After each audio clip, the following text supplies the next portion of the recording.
ako masamang tao. Nagkataon lang na yung magsabi ako ng totoo, tinamaan ka.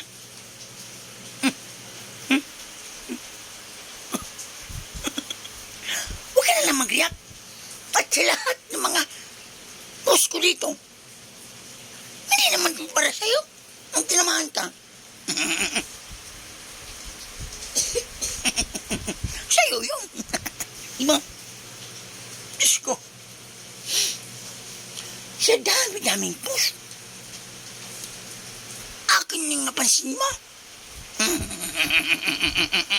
Magdiroy. Slukon, di ka ron.